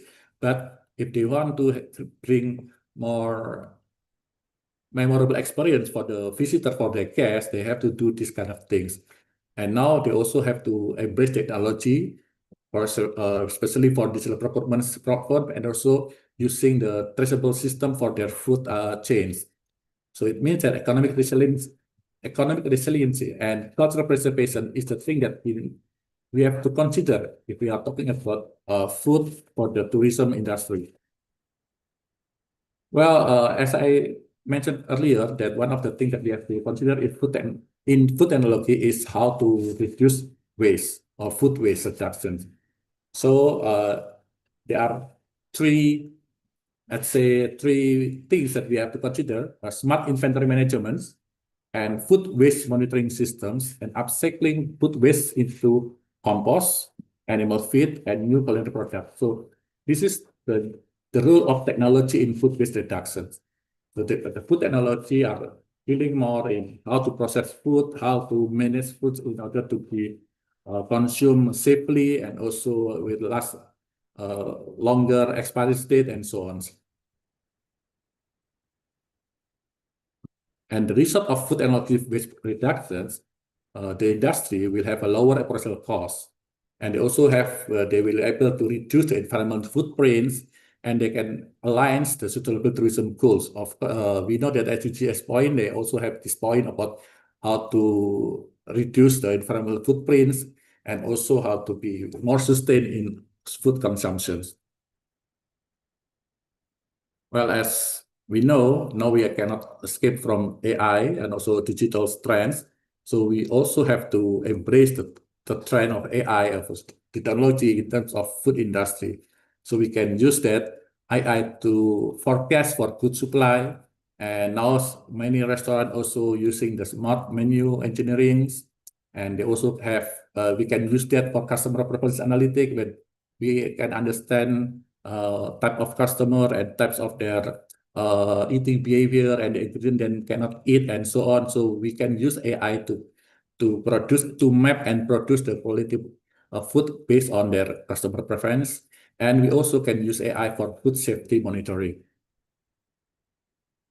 Well, you know that using the technology, we have to still think of three things: ethical, inclusive, and cultural sensitivity.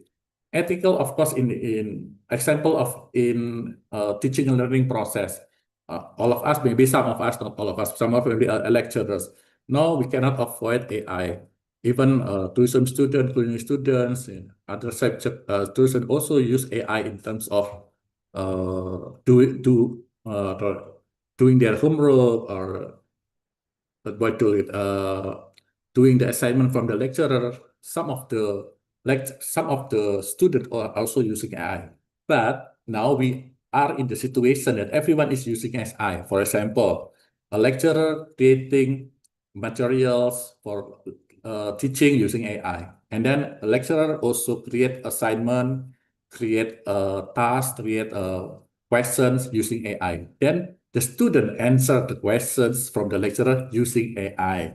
So, and then the lecturer, when they evaluating and they creating the student assignment using AI, and then if the parents find out why you are teaching my children using AI, and then the parents want to write a complaint for the lecturer, and the parents also using AI to write a complaint letter. So everyone, in a way, using AI. So we cannot avoid, but we have to think. We have to also train that AI is good as we give them the data that they get. The profit is good if we provide good data. So still we have to think about the ethics on this one. And inclusivity and technology have to include everyone. We cannot leave anyone and we have to embrace all of the aspect, all of the stakeholders. And of course, we have to think about the culture, the backgrounds of using AI. Also, certain destinations, certain regions have different approach, have different thought about AI users. So we have to be sensitive on that one. Well, I would like to share a bit about what we did in our university. We have a program of culinary business and also program study of food technology. What we did, we have three things. We are integrating sustainability principle of food technology and entrepreneurship mindset, because our campus is based on entrepreneurship education. And we use project-based learning using the hotel and restaurants and local food SMEs as the project, bringing them the problem we take from them, and we try to provide solutions. The project will involve students and the lecturers. And we expect our graduates to be value creators and also be able to create venture as a venture creators. And most importantly, we expect them to be a culinary innovators. So this is the thing that we train our students. Well, it's just example. Some of the students are able to create an eatable straw. Yeah, so the straw, instead of thrown away, they can eat the straw after they use it.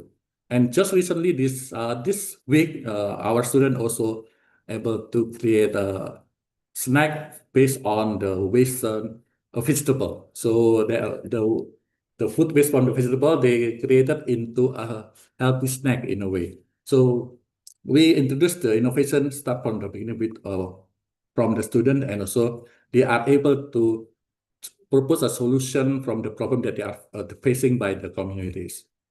So as a conclusion, I think that towards a regional of tourism future, culinary and food technology innovation is strategic pillar for tourism resilience. In Indonesia, we learned that local wisdom plus innovations will make us have competitive advantage. For the CTA, we have to invest in sustainable food systems. We have to empower local actors and educate future culinary leaders. I think that's all my sharing. Hopefully, we can also discuss first. Thank you for listening. Well, thank you, Dr. Agus, for sharing on sustainable tourism with food technology over here. And I like the statement saying that parents are upset when our children or students are using AI, but in fact, parents are using AI. It works actually. So then, well, thank you for sharing once again. I will not do a recap here. I would like to optimize the time for Q&A sessions. And I would like to also asking for time extension for about 10 minutes for a Q&A session. Right, so we do have some questions here. I would like to also invite the speakers panels to respond to questions. Questions coming from Bapak Dr. I Gede Astawa SPD MHUM. How can Bali leverage global collaboration to address sustainability challenges, while in the same times we need to maintain its cultural identity? I would like to invite Professor Dina in this case to respond, and Professor Joachim, before we proceed to other questions.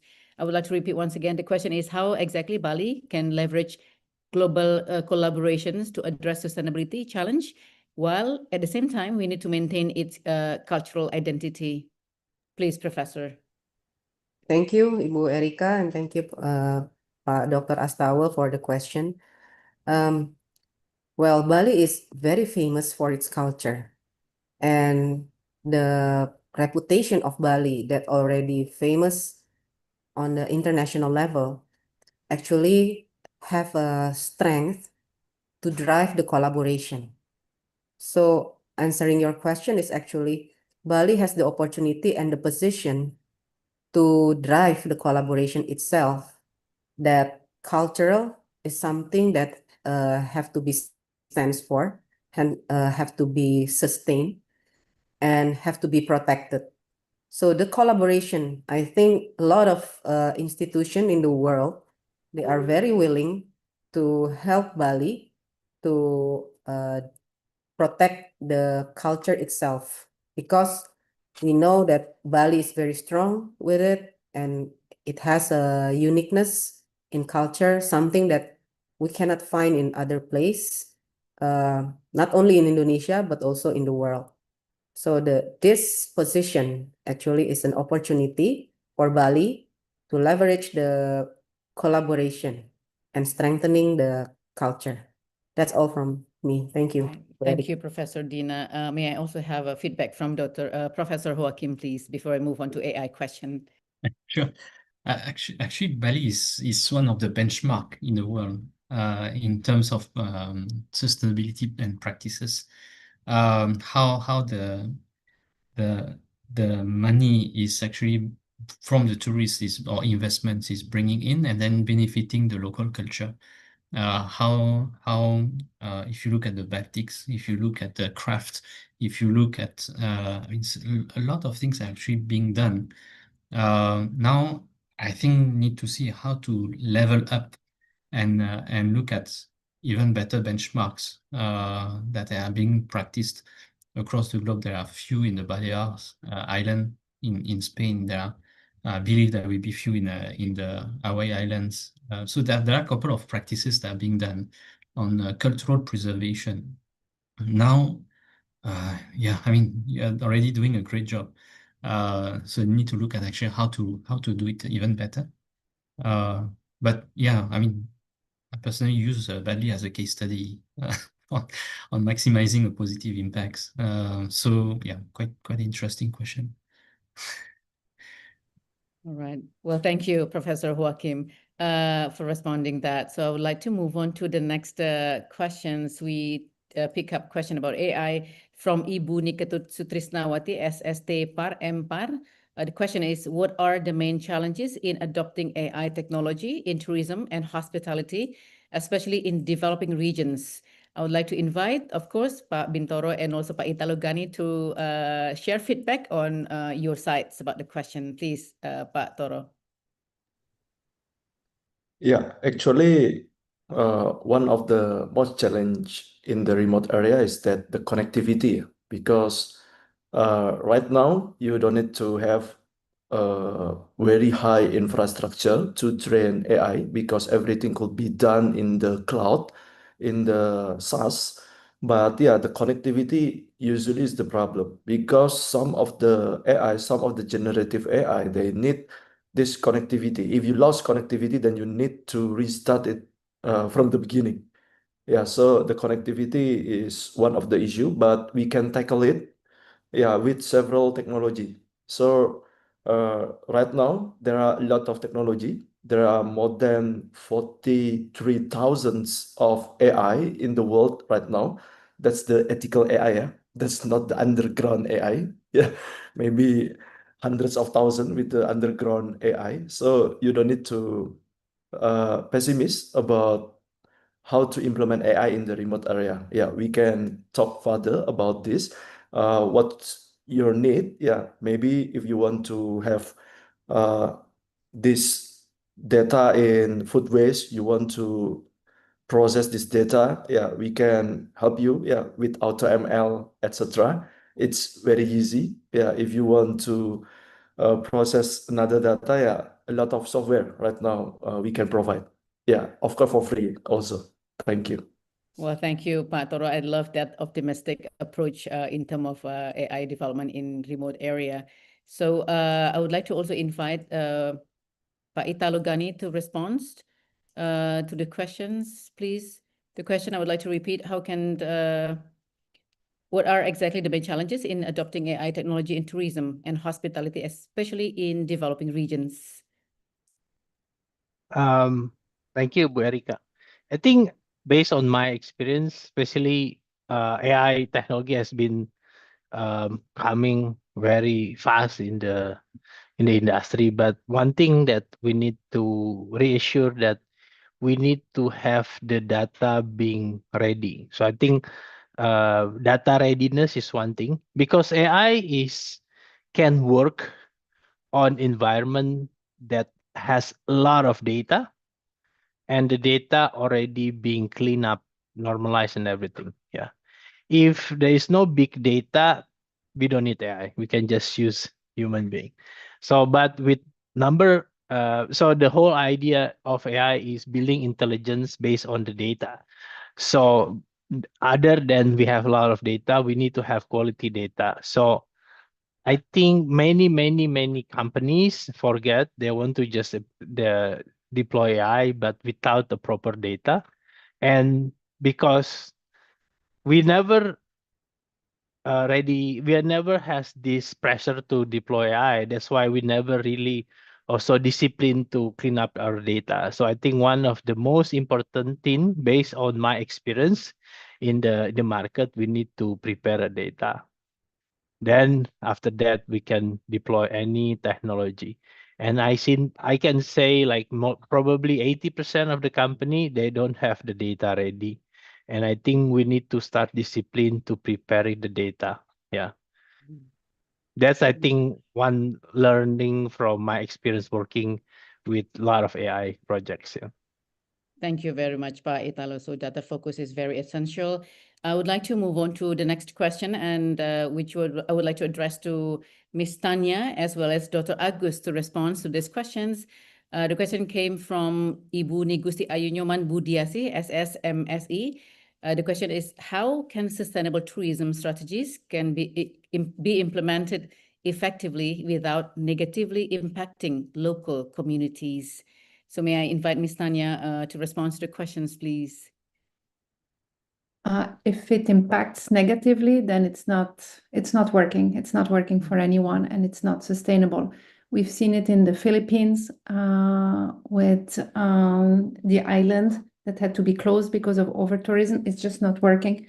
So we need to have the government and the local organizations work together to be collaborative, right? And to find solutions that work for the locals, for the tourists, for nature, for everything together. If not, it doesn't work. Right, very short and sharp. Yes, I agree definitely with that. Thank you, Ms. Tanya. So may I also invite Dr. Agus to respond to the questions, please? So yeah, for implementing sustainable tourism, of course, I think we have to also consider the regions. So not all the sustainability, the definition of sustainability may not be applicable to all regions. Some region they think that they are already sustainable, but in a way we have measured them with international standard. For example, they are not practicing any sustainable tourism practice because some area they are not conveying the standards. However, we have to understand that implementing sustainable tourism is quite costly for certain industries or business. So in a way, in order to implementing without what we call it without harming the local community, we have to understand first the community. We have to understand the local community, the condition of the local community. Are they prepared to practice sustainable tourism or not? If they are not prepared yet, we have to, of course, as a government, as the academician, we also have to help them to make them understood what is the real practice of sustainable tourism, what is the benefits, and how to implement it without harming their local culture, without harming their local heritage. So it's quite a complex matter how to implement sustainable tourism without harming the local culture or the local societies. I think that's all, I think, in my opinion. Well, thank you so much, Dr. Agus. So, ladies and gentlemen, I would need to close the Q&A sessions, and I would like to also invite all panelists to share the last short closing statement before I hand over the audience back to the MC. May I invite now Professor Dina to share the last short closing statement about the topic we have today, please. Thank you, Bu Erika. From me, I would like to give a strong message to all of the audience that sustainable tourism now is not an option, but it's a must. So it is time for us not only talking about it, not only bringing the concept in theoretical in classes, but we have to take action. It is include all of the academias. Yeah, we have a lot of chance to implement sustainable tourism. And as for my presentation before, we also have the chance to transform the mind of our students as the next future leaders through sustainable tourism. Thank you, Bu Erika. Well, thank you so much, Professor Dina. May I move on now to Ms. Tanya to share the last short closing statement, please. Thank you. Just want to say two things. First of all, is that if we all make an effort, it's great, and nobody is perfect. So, for example, well, I fly regularly, but on the other hand, I drive an electrical car and I reduce my meat consumption. So I feel like we shouldn't make people feel guilty about sustainability. But if everybody and all the organization and the governments make an effort, we may get there. And the second thing is that I think schools need to walk the talk. They cannot just teach it, but they also need to be sustainable themselves. Well, thank you so much, Ms. Tanya. So we'll talk for the school. Thank you. So I would like to also now invite Pak Bintoro for the last closing statement, please. Yeah, like or not like, we are forced into an AI race in our domain.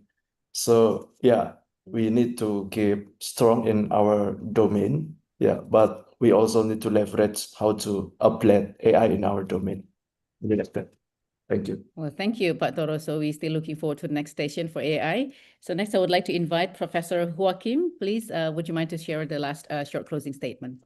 Okay. Well, before all, thank you again, Erica and PIB for the invitation.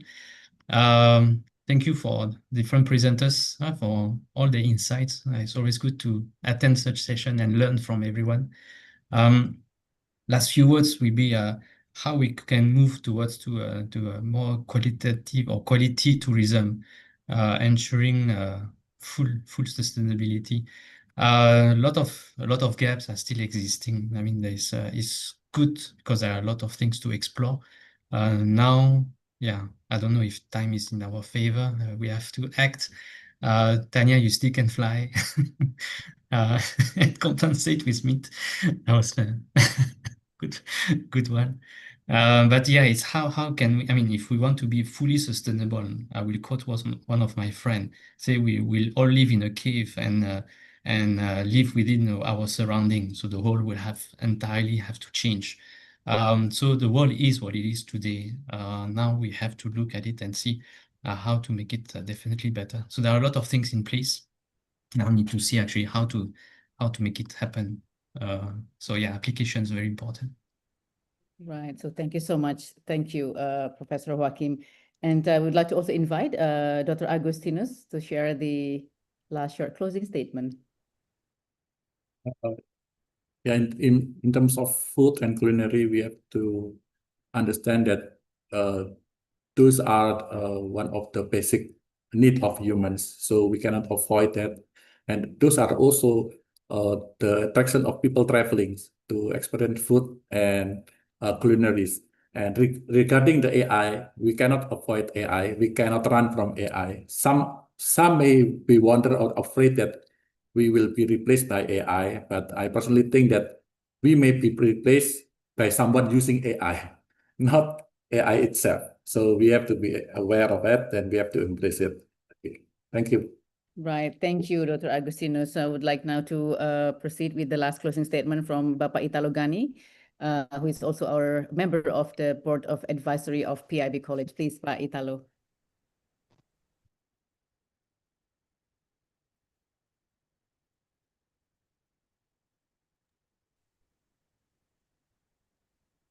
I think you are still muted, Pak Italo. Just 1 second.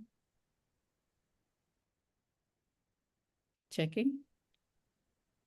Hello?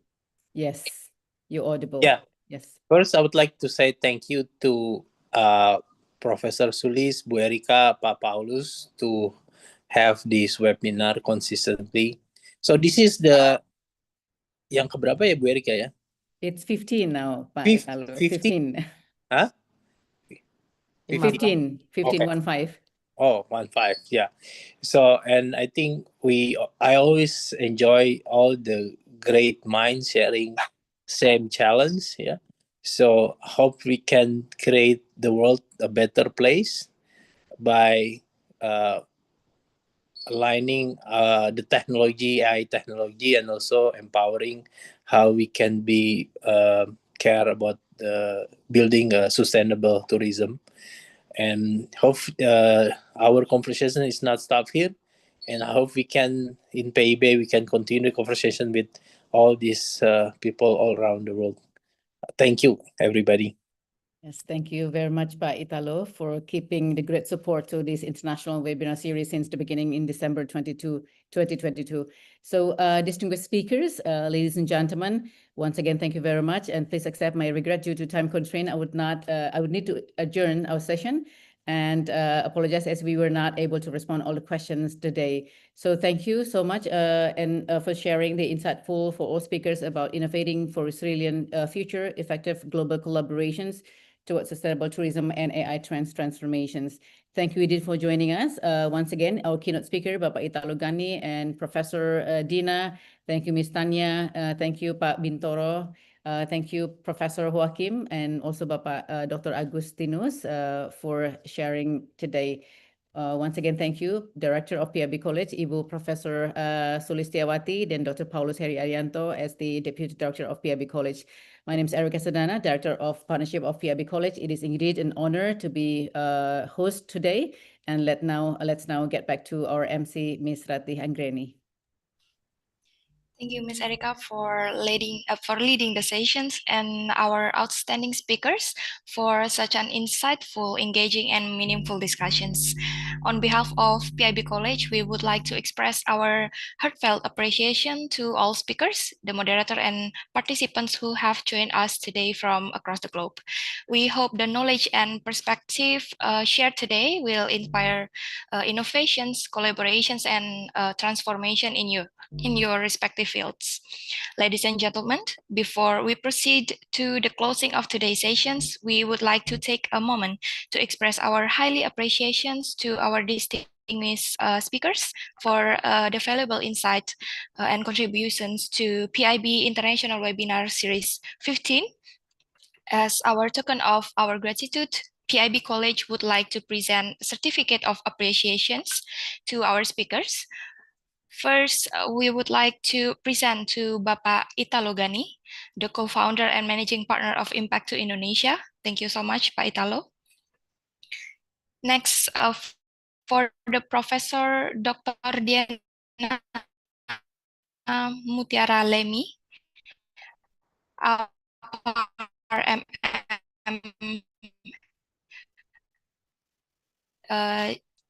CHE of Vienna. Next, we have Ms. Tanya Florenthal, the Executive Director of Quality Assurance, Swiss Education Group, Switzerland. Thank you so much for your participation, Ms. Tanya. Next, we have Bapak Andi Fabrico Bintoro, the co-founder and CTO of Maxi Academy Indonesia. Thank you so much, Bapak Toro. Next, for Professor Dr. Joachim Diaswiro, the Associate Professor and Deputy Dean Internationalization, Sunway University, Malaysia. Last but not least, we have Dr. Agustinus Lis Indrianto, SSM Tourism PhD, Dean Faculty of Culinary, Food Technology, and Tourism Universitas Ciputra, Indonesia. Once again, thank you so much for your insightful presentation through the sessions. Now, we would like to invite all speakers, moderator, and participants to stay for a group photo sessions. We have 4 screens now. So as a memento of the PIB International Webinar Series 15, may we kindly ask all speakers and participants to turn on your camera if possible and ensure your names are visible on the screens. I will lead the photo sessions. Please hold your best smile as we will take the screenshot. The first one in 1, 2, 3. The second screen in 1, 2, 3. The third screen, 1, 2, 3. And the last one in 1, 2, 3. All right, beautiful smile, all of you. So kindly remember also to fill out the attendance link that already shared on the chat box to claim your certificate and stay connected with us for upcoming webinar series. Also, don't forget to follow us on our social media platforms, Instagram and TikTok at PIB_college, YouTube and Facebook, PIB College. On our website also, pro.pib.ac.id.